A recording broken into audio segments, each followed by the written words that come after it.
Like to thank y'all for tuning in to Advar Mag/radio, where we advertise all gifts, talents, and businesses. ADDVARRMAG. Jill. We are on Advar Mag/radio, where we advertise all gifts, talents. And today we got my bro, DJ Soopa Mooni at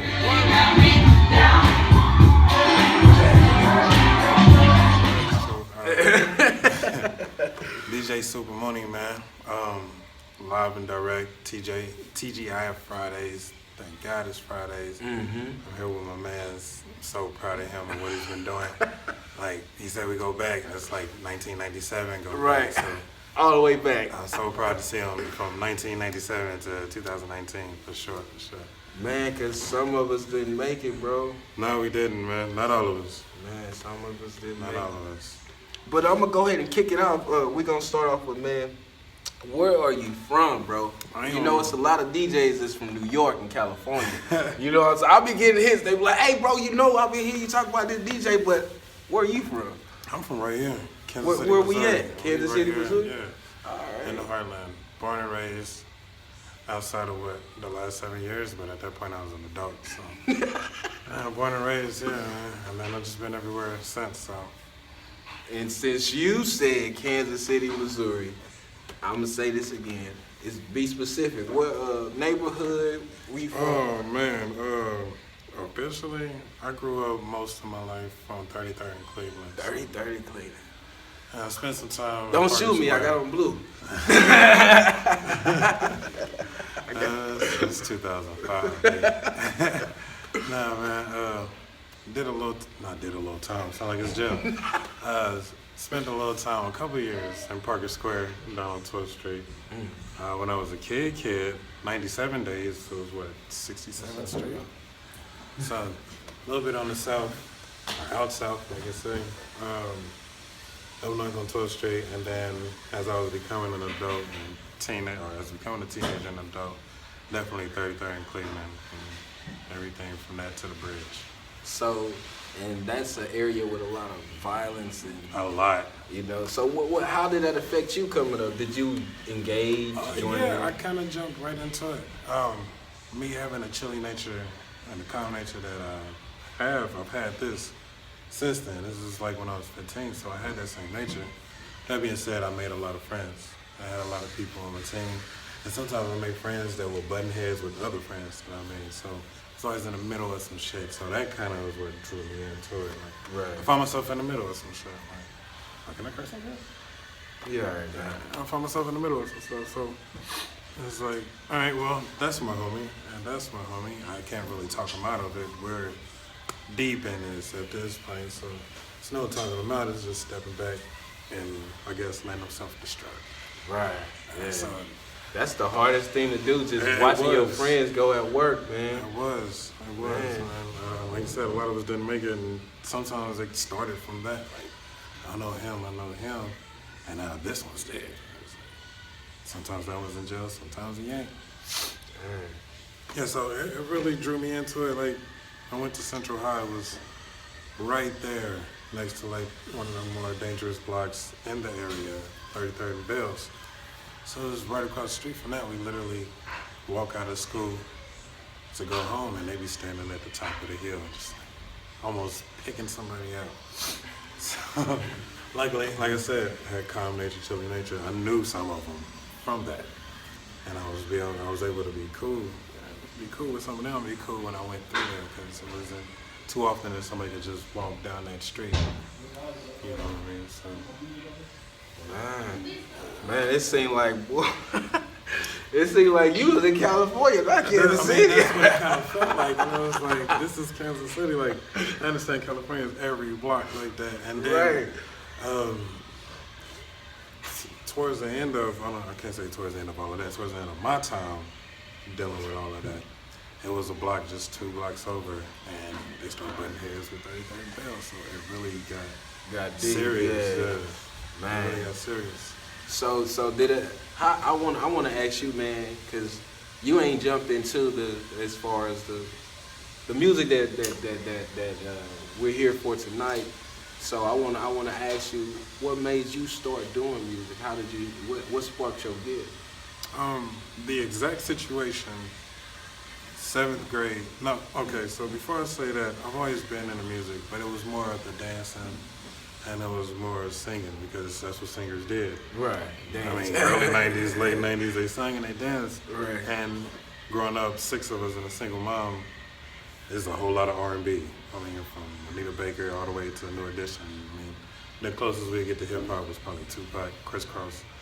But that'll be Max, you know what I mean? It was Montel Jordan, it was Monica, it was Usher and all of that. So that got me into music. But the exact day where I was like, okay, I want to make this myself, it was a 7th grade talent show that my older brother Ralph was in. And I seen him and about 6 other dudes up there like the Wu-Tang Clan, you know what I mean? And it wasn't even what they were rapping, it was the crowd reaction. Right. It was literally the crowd reaction that got me into music. Like, I want to be saying like that. Right. You know what I mean? Like, wow. It wasn't the craft and the love of it all until years later. Right. I mean, that was about 2004, that day.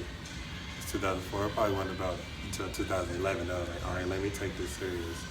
I was just right. I was doing shows all in between those 7 years, but it was like, oh, okay, this is what my homies is doing. This is what my brother's doing, so let me do it too. With this question, knowing that you don't do, I'm not gonna say message music on this one. I'm gonna say know that you don't do gospel. Gospel, yeah.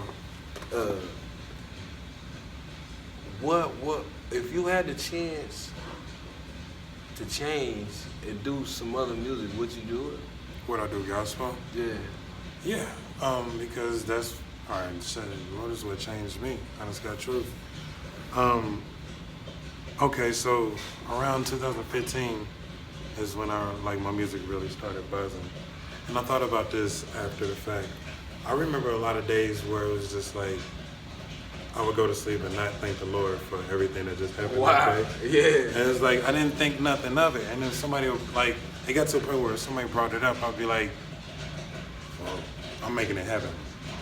Like, I would thank them right then and there, but it was like, yo, at some point I gotta take some, not necessarily responsibility, but I gotta take some credit for what's going on in my life. When I found out, not 2 years after that that's not even the case. Like, what really changed me was losing my daughter. I lost my daughter and then I lost him, like, all the way. You know what I mean? So it was just being pulled out by my girl now and you guys, just like being pulled out of that darkness. It's like, okay, he had a lot, and I play like by the percentages.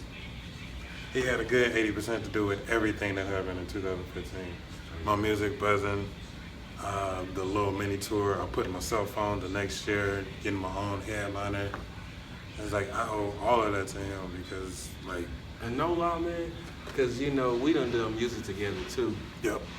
Your music really has a aura to it can change people too. It can.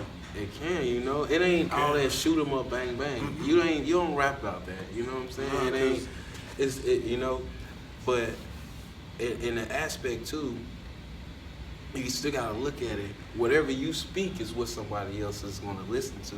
That's true. You know what I'm saying? Mm-hmm. Not down in anything. But how is your relationship with God? It's stronger than I can remember at this point. like seriously, I done been to church so much just this year. My daughter died in 2017. It was dark. 18 was dark, and 19 is like I've been in church. So is that how you at least since the spring? Starting to get over that, or? Yeah. And I had the whole 2000. Well, no, she died in 2018. I'm sorry. She was born in 2017. Died in 2018. So I had from March of 2018 to down there March, April of this year, just sitting in the dark. And it's really been the last few months that's almost overlapped that whole year of darkness. You know what I mean? So, and I feel good about it. Because at first I used to feel like, am I moving too fast with getting over it? But no, I feel like great about it. I feel great about how I feel when I think about my daughter now and how it's less stressful to even think about it. I posted it this morning and I had somebody inbox me like, you all right? I'm like, yeah, I woke up feeling great, and I really wish that she was here to feel great with me because she was the one that made me feel great. Sometimes things happen to give us a bigger push. That's exactly what I got out of it. Yeah, if I could pull anything I know out of that. that's I don't know how to put it, it ain't a good way to say it, but sometimes that's how things happen. That's just like with my grandfather, when he passed, that was my heart, that was my all, Right. Everybody depended on my grandfather, everybody. But him living, we didn't have no push. That's true.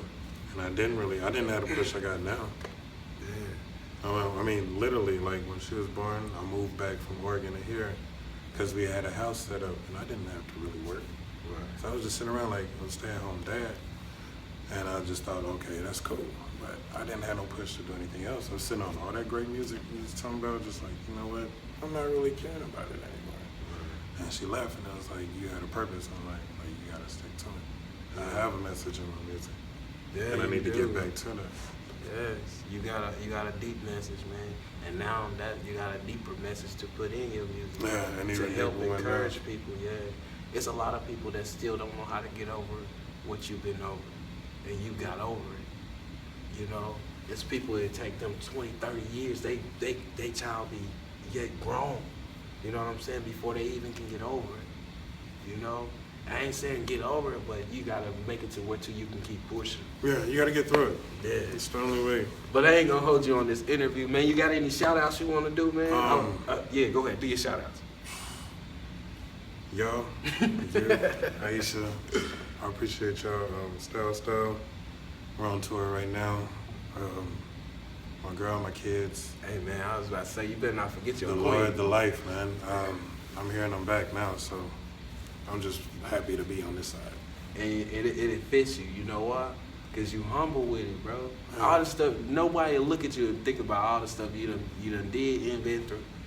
You done been to Oregon, bro. You done been on tours and all. People don't, but when people look at you, they be like, man, he's just a regular guy. You know what I'm saying? Because you're so humble. Mm-hmm. You're humble. Your humbleness. Well, I grew up a regular guy, so It's it's the easiest thing to do. Where can they find your music, though? You can find me on Spotify. You type in SOOPAMOONI. You find me on Spotify. You find me on YouTube. Follow my page on Facebook, DJ Soopa Mooni. DJ Soopa Mooni on Instagram as well. Soopa Mooni on Snapchat. Find me on social medias, man. Bug me too, man. Straight up. I keep it spinning. Best DJ in the world right here. I ain't appreciate no lie. But thank y'all for tuning in to Adbar Max/Radio, where we advertise all gifts and talents, and we have DJ Soopa Mooni at work. TGI Fridays. There it is.